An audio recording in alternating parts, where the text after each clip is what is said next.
Wake up to the reality. ನಮಸ್ಕಾರ ಎಲ್ರಿಗೂ. ನೀವೇನಾದ್ರೂ ಸ್ಟಾಕ್ ಮಾರ್ಕೆಟ್ ನಲ್ಲಿ ಬಿಗಿನರ್ ಆಗಿದ್ದು ಇಂಟ್ರಾಡೇ ಸ್ಟಾಕ್ ಟ್ರೇಡಿಂಗ್ ಮಾಡಬೇಕು ಅಂತಿದ್ರೆ ಈ ವಿಡಿಯೋನ ಸೇವ್ ಮಾಡ್ಕೊಳ್ಳಿ. ಸುಮಾರು 5,000 ಪ್ಲಸ್ ಸ್ಟಾಕ್ಸ್ ಇದೆ, ಆದ್ರೆ 5ರಿಂದ 10 ಸ್ಟಾಕ್ಸ್ ಮಾತ್ರ ಇಂಟ್ರಾಡೇ ನಲ್ಲಿ ಮೊಮೆಂಟಮ್ ನಲ್ಲಿ ಮೂವ್ಮೆಂಟ್ ಆಗುತ್ತೆ. ಆದ್ರೆ ಈ ಸ್ಟಾಕ್ಸ್ ನ ಕಂಡುಹಿಡಿಯೋದು ಹೇಗೆ? ಇಲ್ಲಿದೆ ನೋಡಿ ಆ ಒಂದು ಫ್ರೇಮ್ ವರ್ಕ್. ಯಾವ stock price open is equal to low price ಆಗಿರುತ್ತೆ, ಮೋಸ್ಟ್ ಆಫ್ ದ ಟೈಮ್ ಅದು ಬುಲ್ಲಿಶ್ ಆಗಿರುತ್ತೆ. ಯಾವ ಸ್ಟಾಕ್ ಪ್ರೈಸ್ ಅದು open is equal to high price ಆಗಿರುತ್ತೆ, ಅದು most of the time bearish ಆಗಿರುತ್ತೆ.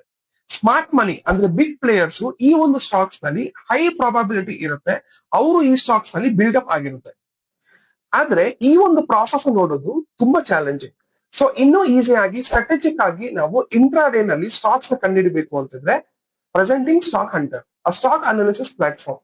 ಇಂಟ್ರಾಡೇ ನಲ್ಲಿ ನಿಮಗೆ ಹೀರೋ ಸ್ಟಾಕ್ಸ್ ನ ಸಿಗುತ್ತೆ. ನೀವೇ ಏನಾದ್ರೂ ಬಿಗಿನರ್ ಆಗಿದ್ದು ಸ್ಟಾಕ್ ಮಾರ್ಕೆಟ್ ಅಲ್ಲಿ ಕಲಿಬೇಕು ಅಂತ ಇದ್ರೆ ಕಾಮೆಂಟ್ ಮಾಡಿ ಸ್ಟಾಕ್ ಹಂಟರ್ ಅಂತ, ನಾವು ನಿಮ್ಗೆ ಫ್ರೀ ಆಗಿ ಮಾಸ್ಟರ್ ಕ್ಲಾಸ್ ನ ಕಳಿಸ್ಕೊಡ್ತೀವಿ. Let's Hunt and grow together.